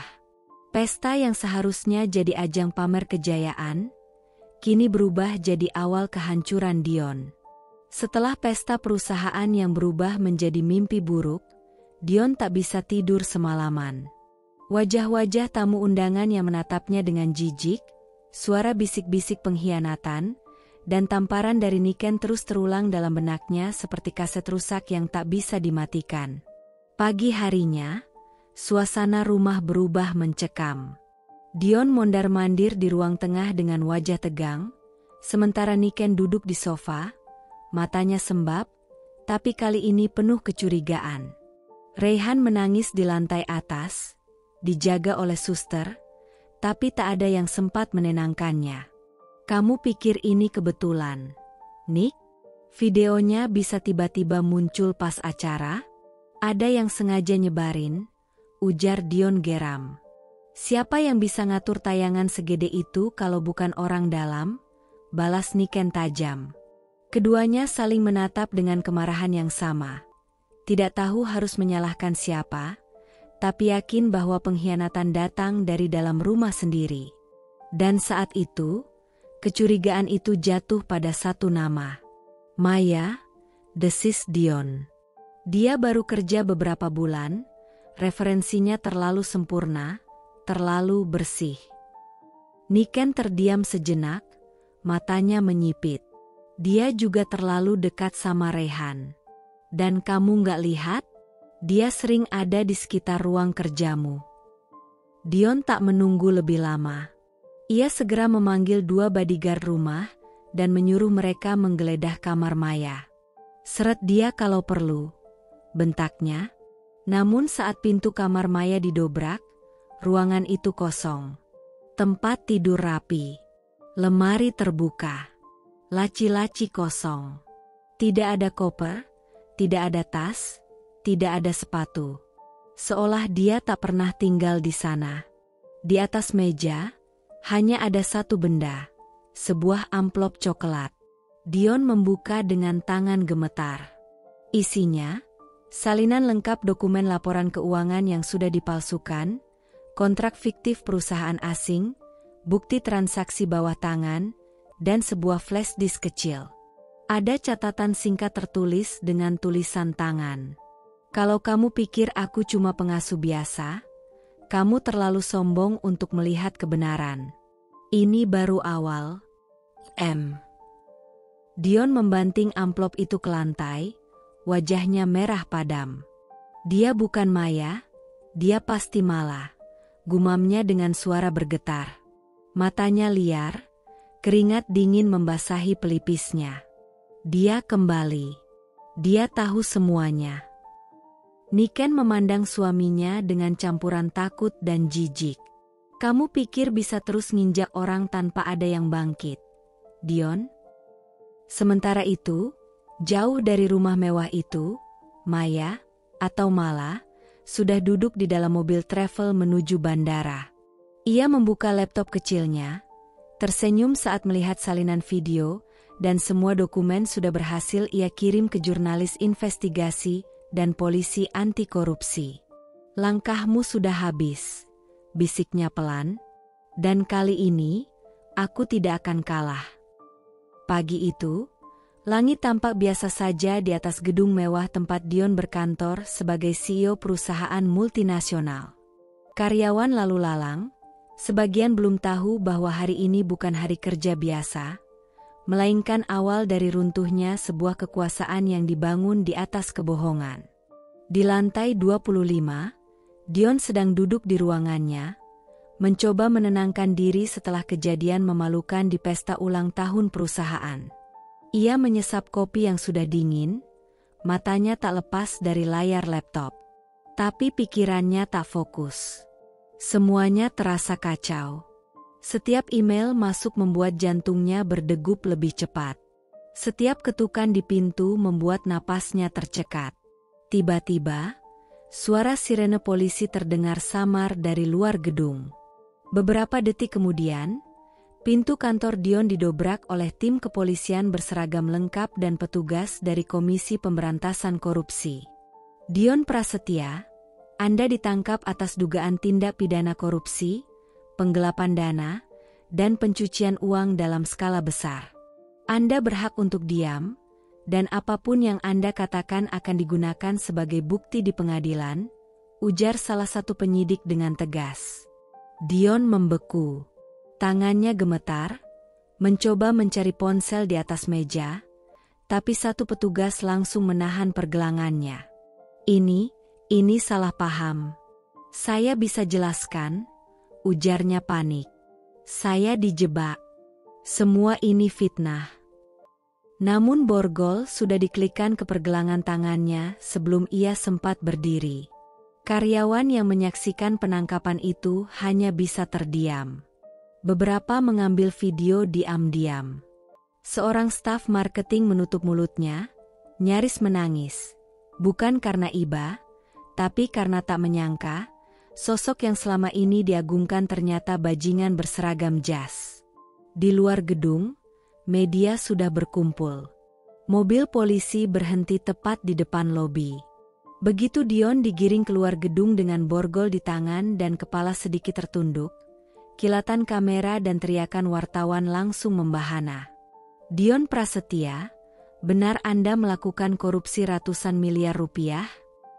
Apa benar ada aliran dana ke rekening istri Anda, Niken? Di antara kerumunan itu, Niken datang terburu-buru. Dengan riasan yang berantakan dan rambut acak-acakan, ia menerobos barikade polisi sambil menjerit histeris. Dion, apa-apaan ini? Kenapa kamu diborgol? Katakan ke mereka kamu nggak salah. Teriaknya sambil mencoba mendekat, tapi ditahan oleh petugas. Dion hanya menoleh sekilas. Wajahnya pucat. Ia tahu, Ini bukan lagi soal klarifikasi. Ini soal pertanggungjawaban. Bu, mohon mundur. Area ini untuk kepentingan penyidikan, kata seorang polisi yang mencoba menenangkan Niken. Namun Niken tak berhenti. Ia berteriak, menampar kamera wartawan, menuding semua orang sebagai dalang yang menjebak suaminya. Semuanya palsu. Suami saya tidak korup. Kami dijebak. Ini pasti kerjaan perempuan murahan itu. Malah, itu pasti dia. Tapi tak ada yang peduli. Video penangkapan Dion, lengkap dengan adegan histeris Niken, langsung menyebar di media sosial dan headline berita malam itu. Judul-judul seperti, CEO ternama ditangkap KPK, dan skandal rumah tangga ikut terbongkar, mendominasi layar. Dan di suatu tempat yang tenang dan jauh dari hiruk-pikuk kota, Maya menatap berita itu dari layar laptop kecilnya. Ia menghela napas panjang, lalu menutup laptopnya perlahan. Waktunya untuk langkah selanjutnya, ucapnya lirih, matanya menatap ke depan dengan tenang. Hari itu langit mendung seakan mencerminkan suasana hati keluarga besar Prasetya. Kediaman megah di kawasan elit Jakarta yang biasanya penuh tawa, kini diliputi suasana tegang dan suram. Semua anggota keluarga telah berkumpul. Mereka bukan berkumpul untuk makan malam keluarga, bukan pula untuk merayakan ulang tahun cucu, melainkan untuk mengadili satu nama, Niken. Niken berjalan masuk ruang utama dengan langkah ragu. Sepatu hak tingginya yang biasanya penuh percaya diri kini terdengar berat, bahkan nyaris terseret. Ia tak lagi tampil glamor seperti biasanya. Wajahnya pucat, rambutnya berantakan, dan matanya bengkak karena menangis. Dia tahu hari ini bukan akan jadi harinya, tapi dia tidak menyangka akan sehancur ini. Di hadapannya berdiri Bapak Hashim Prasetya, ayah Dion, pria parubaya yang selama ini menjadi pilar keluarga dan kehormatan nama Prasetya Group. Pandangannya dingin, tajam, dan penuh rasa kecewa yang tak bisa disembunyikan. Kamu tahu kenapa kami memanggilmu ke sini, Niken? Suara Bapak Hashim dalam dan tegas, tak meninggalkan ruang untuk alasan. Niken mencoba menenangkan dirinya, walau suara gemetar tetap terdengar. Saya tahu ini tentang Dion, Pak, tapi percayalah, saya tidak tahu menahu soal keuangan perusahaan. Salahmu bukan hanya soal ketidaktahuan, potong Hashim cepat, nadanya meninggi. Salahmu adalah karena selama ini kau menjadi racun dalam keluarga ini. Kau membiarkan suamimu hancur oleh ambisi dan tipu daya, dan kau sendiri bahkan sibuk berselingkuh dengan lelaki lain. Wajah Niken berubah pucat pasi. Ia menggeleng cepat. Itu tidak benar, Pak. Semua itu fitnah. Saya tidak. Berhenti berbohong, bentak Hashim sambil melemparkan tumpukan kertas ke meja. Itu bukti percakapanmu dengan pria simpananmu. Kau pikir kami tidak tahu? Seluruh Dewan Komisaris sudah membaca isi chat MU yang memalukan itu. Niken terduduk di sofa, terisak, berusaha menyembunyikan wajahnya di balik telapak tangan. Tolong, saya mohon, saya hanya ingin mempertahankan keluarga saya. Tidak ada keluarga lagi untukmu di sini, ucap Hashim pelan tapi menusuk. Mulai hari ini, semua aset yang digunakan atas nama perusahaan ditarik kembali. Rumah yang kamu tempati bersama Dion akan disita. Kartu kredit, mobil, supir pribadi, semua fasilitas kami cabut. Kamu tidak lagi punya tempat dalam keluarga ini, Niken. Dan kau tidak pantas menyandang nama Prasetya. Tapi, Reyhan, saya masih ibunya, lirih Niken, matanya berkaca-kaca penuh ketakutan. Jangan pisahkan aku dari anakku. Reyhan akan diasuh oleh keluarga kami. Kami tidak akan membiarkan cucu kami tumbuh dalam kebohongan dan kelicikan. Kau boleh mengunjunginya nanti, jika memang kau pantas. Tubuh Niken terasa seperti remuk. Dunia seolah runtuh di atas kepalanya. Ia berusaha berdiri, namun lututnya lemas. Dua petugas keamanan yang sudah siaga di pintu masuk berjalan menghampirinya, siap mengantarnya keluar. Dengan tubuh menggigil dan pakaian basah karena keringat dingin, Niken digiring keluar rumah. Hujan turun perlahan. Tidak ada koper, tidak ada payung, tidak ada supir yang menunggu di gerbang. Hanya dirinya dan dunia yang sekarang menolaknya. Beberapa jam kemudian, namanya menjadi trending topik di media sosial. Video tangis histerisnya diusir dari rumah tersebar luas. Netizen yang dulu mengaguminya karena kecantikan dan kemewahan, kini membanjirinya dengan cacian. Karma is real, tulis salah satu komentar. Dulu hina orang miskin, sekarang jadi gelandangan. Niken kini tinggal di kamar kos kecil di pinggiran kota, tidur di atas kasur tipis yang bahkan bukan miliknya. Semua kemewahan yang dulu ia banggakan telah lenyap. Dan dari layar ponsel retaknya, ia hanya bisa menatap foto-foto Reyhan yang kini diasuh oleh keluarga Dion, tanpa dirinya. Dunia berbalik. Dan kali ini, tidak ada tempat lagi bagi Niken untuk berpura-pura menang. Sore itu, langit dipenuhi guratan jingga yang perlahan berubah menjadi temaram keunguan. Dari balkon apartemen mungil yang bersih dan rapi, seorang perempuan berdiri dengan anggun. Ia mengenakan gaun santai berwarna krem dan memeluk secangkir teh hangat di tangan kanan, sementara tangan kirinya menyentuh ringan pinggiran balkon yang mulai mendingin oleh angin senja. Wajahnya tenang, penuh kedewasaan yang lahir dari luka panjang. Tidak ada kemarahan di sana, tidak ada kepahitan. Hanya ketegasan yang lembut, sebuah kepastian bahwa badai itu telah berlalu dan ia masih berdiri. Perempuan itu adalah Maya. Tapi kini, ia tak lagi bersembunyi di balik nama samaran. Ia kembali menjadi dirinya yang utuh. Malah, perempuan yang pernah dihancurkan oleh cinta, dibuang oleh suaminya, dihinakan oleh sahabatnya sendiri, dan dijatuhkan hingga titik terdalam kehidupannya. Namun hari ini, di bawah langit senja yang hangat, malah berdiri sebagai versi terbaik dari dirinya. Kuat, cerdas, dan tak lagi mudah dipatahkan. Layar laptop di meja kecil balkon menampilkan video yang sedang viral di seluruh negeri. Judulnya terpampang besar. Pengasuh anak bongkar korupsi CEO. Sosok di balik skandal terbesar tahun ini, wanita bernama Mala. Mala menatap layar itu dengan tatapan yang tak berkedip.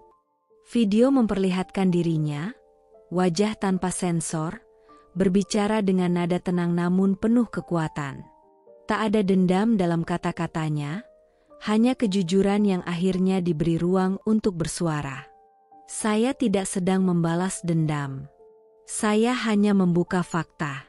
Selama bertahun-tahun saya diam, terbuang, terhina. Tapi saat melihat kejahatan itu terus dilanggengkan, saya tahu saya harus bangkit. Kalau bukan saya, siapa lagi? Komentar mengalir deras di bawah video. Rakyat memujinya, aktivis hukum mengangkatnya sebagai simbol keadilan perempuan, organisasi sosial memintanya hadir sebagai pembicara. Namanya trending.